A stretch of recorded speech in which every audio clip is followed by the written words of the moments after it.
Halo, apa kabar semuanya? Balik lagi dengan Putu Reza di Project Review. Dan hari ini saya pengen ngomongin tentang produk Apple. Ya, kayak udah lumayan lama nggak ngomongin Apple ya. Terakhir konten saya ngomongin Apple itu adalah iPhone XR. Itu udah 2 bulan deh kalau nggak salah. Nah, jadi yang sekarang saya pengen ngomongin adalah satu produk yang sebenarnya rilisnya udah lama ya, sampai video ini dibuat bahkan belum ada versi barunya, agak aneh sebenarnya. Dan ya, yang saya omongin adalah ini, iPad mini 2021. Ya, produk ini tuh rilisan 2021, tepatnya tanggal 24 September kalau berdasarkan Google. Jadi udah 2 tahun lebih dan belum ada versi barunya ya. Jadi kalau kita perhatiin di tahun 2023, Apple tuh agak lain dari sebelum-sebelumnya karena tahun ini sepertinya sama sekali nggak ngerilis iPad baru. Sama sekali dari lini apapun. Ternyata kalau dari kabar yang beredar, saya baca-baca di internet, ini karena Apple itu lagi ngerapihin line up iPad mereka yang berantakan. Ya. Berantakan di sini dalam arti kata, mereka tuh kebanyakan varian gitu, dan bukannya memudahkan orang untuk memilih karena ya banyak varian, ada yang biasa, ada yang iPad Air, ada yang mini lah segala macam, tapi malah bikin bingung. Makanya katanya iPad baru itu baru akan dirilis nanti di awal 2024 beserta dengan iPhone SE terbaru kalau gosipnya benar ya gitu. Kurang lebih ya begitulah sedikit update seputar latar belakang kenapa sampai sekarang belum ada iPad baru. Terus untuk iPad mini sendiri, saya tuh sebenarnya jadi tertarik cobain dan ngebahas lagi karena setelah 2 tahun lebih umurnya, ternyata tablet ini tuh masih sangat relevan ya. Sebenarnya nggak cuma iPad mini aja sih ya, iPad Pro ya, yang saya punya yang sebelumnya rilisan 2020 aja, itu sampai sekarang masih saya pakai dan masih sangat nyaman ya. Ini tuh sebenarnya nggak lepas dari perkembangan iPad yang sebenarnya kalau kita perhatiin ya gitu-gitu aja gitu ya. Dari chipsetnya doang sih paling ada M1, ada M2, dan ya emang jualannya di situ paling ditambahin dengan beberapa bumbu fitur software gitu. Tapi ya pas kita pakai emang untuk banyak orang yang mungkin tidak terlalu berasa perbedaannya. Dan selain dari segi specs, harga juga sebenarnya jadi poin yang menarik karena sekarang iPad mini ini udah start di 6 jutaan. Cuma walaupun kelihatannya murah, ada hal lain yang mesti tetap dilihat, yaitu dari segi storage ya, penyimpanannya, dan harga tersebut juga kan belum termasuk aksesoris tambahan. Jadi pada akhirnya kalau mau beli komplit ya akan mahal juga. Nanti deh detailnya di belakang saya omongin lagi. Nah, sesuai namanya, kita ngomongin iPad ini ya sekarang ya, iPad mini. Nilai jual perangkat ya udah jelas dari ukurannya. Ringkas banget untuk sebuah tablet, dan kalau saya coba bandingin ya dengan handphone lipat zaman sekarang kayak Z Fold 5, ada Oppo Find N3, bedanya tuh sebenarnya nggak jauh-jauh amat. Dipegang satu tangan, enak banget, nggak kegedean, masuk tas juga nggak susah karena ukurannya tuh kecil ya untuk sebuah tablet. Dengan ukuran perangkat yang lebih kecil, otomatis layarnya juga nggak bakal bisa besar-besar amat ya. Jadi untuk iPad mini ini, layar tuh 8,3 inci ya, kali aja ada yang lupa gitu. Terus lagi-lagi kalau kita bandingin sama handphone fold zaman sekarang, bedanya itu nggak jauh ya, bisa dilihat sekarang perbandingannya. Kemudian kalau kita ngomongin soal desain, iPad mini juga udah termasuk yang kategori iPad modern lah ya. Tapi dengan sedikit perbedaan kalau saya bandingkan dengan versi yang lebih besar, dan perbedaan ini kadang-kadang bisa bikin kagok pas pakai ya. Bahkan saya waktu kembali nyobain iPad mini aja agak bingung sebenarnya.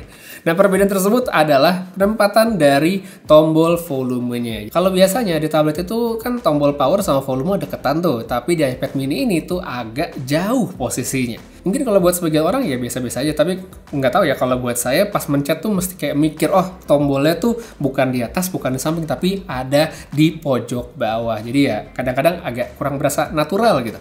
Selain itu, ini iPad-nya dia nggak ada Face ID ya, tapi dia punya sensor stick jari yang menurut saya juga udah oke, dan enak banget, cepet gitu, kayak ya pakai Touch ID zaman dulu lah. Masih ngomongin soal desain, ada hal lain juga yang saya suka nih dari tablet kecil ini, yaitu aksesorisnya ya. Saya ngomongin tentang Apple Pencil. Jadi tablet ini tuh meskipun kecil dan udah rilis 2 tahun yang lalu, dia sudah support Apple Pencil generasi 2, jadi bukan generasi 1 yang ribet itu. Fitur lebih bagus, ngecas dan bawanya juga gampang karena udah nempel di tablet. Tapi seperti yang tadi sempat saya singgung juga ya, Pencil Gen 2 itu ya nambah biayanya nggak sedikit gitu, karena harganya sekarang kan kalau yang original ya, jangan beli yang KW-KW, itu masih 1 komaan hingga 2 juta rupiah. Jadi kalau asumsinya nih, kita beli iPad mini katakanlah di berapa, 6,8 juta, ditambah Apple Pencil kita dapat 1,7 juta itu aja total udah 8,5 juta. Jadi ya untuk beli pensil sendiri ya dipikir-pikir aja sih butuh atau enggaknya, tapi kalau butuh ya nambahnya nggak sedikit. Satu lagi sebelum kita lanjut ke soal performa, nah meskipun ini adalah device tahun 2021, iPad mini sudah menggunakan USB-C ya dari dulu ya. iPhone aja baru sekarang pakai USB-C, iPad mini dari 2021 itu udah pakai USB-C kayak iPad Pro yang dulu-dulu. Jadi ya ini sebenarnya dipakai sekarang pun, ya misalnya ada yang punya iPhone 15 Pro, iPhone 15 yang baru udah pakai USB-C, ya cocok kabelnya gitu, jadi nggak usah beda-beda, ada yang Lightning sama ada yang pakai USB-C. Sekarang baru lanjut nih, kita ngomongin tentang performa. Ini sih yang asik sebenarnya dari iPad mini. Untuk chipset, dia tuh pakai A15, A15 Bionic. Chipset ini dipakai Apple di seri iPhone 13, baik itu yang biasa sampai yang Pro Max, serta iPhone 14 dan 14 Plus yang rilis setahun lalu di 2022. Dengan ngelihat iPhone 14 aja yang umurnya baru setahun itu masih pakai A15, ya ini sebenarnya cukup menunjukkan bahwa Apple sendiri menganggap bahwa chipset tersebut masih sangat relevan, masih sangat bagus. Dari segi benchmark, angka yang didapatkan udah terlihat sangat memuaskan, performa stress testnya pun saya cobain ini bagus banget gitu. Jadi emang ini chipset masih bagus banget untuk pemakaian sekarang pun. Untuk pemakaiannya sebenarnya mirip-mirip kayak tablet pada umumnya. Layar 8,3 inci yang tadi udah sempat saya omongin ini udah cukup banget untuk nonton atau misalnya baca-baca ya, baca website, baca manga, baca ebook dan segala macamnya. Cuma dia punya kelebihan yang tidak ditawarkan oleh tablet kebanyakan, itu ukurannya tadi ya, megang satu tangan ya, itu enak banget misalnya kita sambil mungkin lagi di perjalanan atau mungkin di atas kasur gitu pegangan, itu enak banget, nggak berat ya dan kecil. Terus untuk kualitas layar sendiri, ini sebenarnya sudah tergolong cukup lah ya.